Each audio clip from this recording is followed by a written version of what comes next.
राजा मानसिंह के शासनकाल में उनका राज्य बहुत खुशहाल था। सभी लोग खुशी से रहते थे। राजा का बहुत आदर सम्मान करते थे। सभी किसान खुश रहते थे। लोगों में जरा सी भी ईर्ष्या नहीं थी। सभी लोग भाईचारे से रहते थे। मानसिंह के राज्य में सुंदर सुंदर बागान थे, जहां तरह तरह के फूल खिलते थे।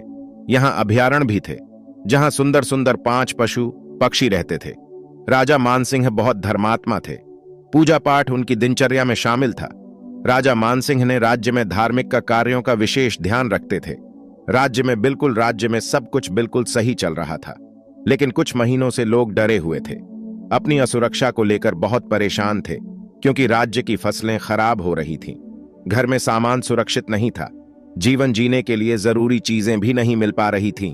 पूरा राज्य भूतिया शक्तियों की वजह से परेशान था, जिसके कारण लोग विवश होकर राज्य को छोड़ने लगे थे। राजा मानसिंह को जब यह पता लगा तो उन्हें भी यह चिंता सताने लगी। बिना प्रजा कैसा राज्य है? यदि राज्य में कोई प्रजा ही नहीं रहेगी तो राज्य का अस्तित्व ही नहीं रहेगा, ना ही कोई वजूद होगा। राज्य एक भुतहा खंडहर के अलावा कुछ भी नहीं होगा। मानसिंह प्रजा की परेशानी समझकर बहुत परेशान थे। राजा ने अपने पुरोहितों को बुलाया और राज्य के संकट के बारे में सारी बात बताई। ज्योतिष शास्त्रों का भी सहारा राजा ने लिया। काफी मनन करने के बाद यह बात सामने आई कि राज्य में कुछ अदृश्य शक्तियां, मोतिया शक्तियां जागृत हो गई हैं, जो जनता को परेशान कर रही है। इन भूतिया शक्तियों को राज्य से निष्कासित करना होगा या उन्हें समाप्त करना होगा, जिससे कि राज्य फिर से खुशहाल हो जाए। सभी ज्योतिष शास्त्र एवं पुरोहितों ने विचार विमर्श करके निर्णय किया। इस कार्य के लिए आश्रम के सिद्ध तपस्वी को बुलाया जाएगा। उनके मदद से ही इस वित्तीय संकट को हटाया जा सकता है। राजा खुद पैदल चलकर तपस्वी के आश्रम गए और उन्हें दंडवत प्रणाम करके राज्य में आ रही सभी परेशानियों और अदृश्य जागृत हुई अदृश्य शक्तियों के बारे में बताया।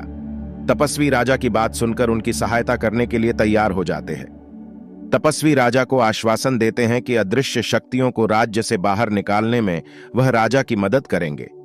राजा मानसिंह तपस्वी की बात सुनकर आश्वस्त हो जाते हैं। तपस्वी ने उनको वचन दिया है, अदृश्य शक्तियों से तपस्व ही राज्य को बाहर निकालेंगे। सुबह होते ही पूरे राज्य में एक मधुर ध्वनि सुनाई देती है। सभी लोग यह सोच रहे थे कि इतनी मधुर ध्वनि कहां से आ रही है जो इतनी आकर्षक और मनमोहक है। सभी लोग आश्चर्य होकर मनमोहक और आकर्षित करने वाली ध्वनि का स्रोत ढूंढने लगते हैं। लेकिन यह मधुर ध्वनि अदृश्य शक्तियों से बिल्कुल भी सहन नहीं हो रही थी। इस मधुर ध्वनि की वजह से अदृश्य शक्तियां परेशान हो गईं और ध्वनि के स्रोत के पास जा पहुंची। जब सभी अदृश्य शक्ति वहां पहुंचती है तो तपस्वी बांसुरी से बजाकर बांसुरी से इस मधुर मधुर ध्वनि को बजा रहे हैं। उन अदृश्य शक्तियों ने तपस्वी को बांसुरी बजाने से मना किया, लेकिन अदृश्य शक्तियों की बातें अनसुनी कर तपस्वी निरंतर मधुर ध्वनि बजा रहे थे, क्योंकि इस मधुर वाणी से अदृश्य शक्तियों की शक्ति कमजोर हो रही थी। तभी सभी अदृश्य शक्तियों ने मिलकर तपस्वी पर एक साथ हमला कर दिया, लेकिन कोई भी सफल नहीं हो पाया, क्योंकि तपस्वी सिद्ध पुरुष थे। तपस्वी को नुकसान पहुंचाना इन अदृश्य शक्तियों भूतिया शक्तियों के वश में नहीं था। बहुत कोशिश करने के बाद सभी भूत हाथ जोड़कर तपस्वी के सामने खड़े हो जाते हैं और अपने अस्तित्व को रक्षा करने के लिए प्रार्थना करने लगते हैं। तपस्वी ने एक शर्त पर सभी को आजाद करने का वचन लिया। यदि वे सभी भविष्य में किसी को परेशान नहीं करेगी, राज्य से दूर चली जाएगी। राजा मानसिंह पुनः आते हैं और तपस्वी को दंडवत प्रणाम करते हैं। सभी प्रजाजनों ने भी तपस्वी का धन्यवाद किया।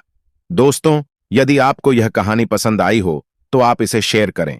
कृपया अपने कमेंट्स के माध्यम से बताएं कि आपको यह कहानी कैसी लगी। नेक्स्ट वीडियो देखने के लिए हमारे चैनल को सब्सक्राइब करें।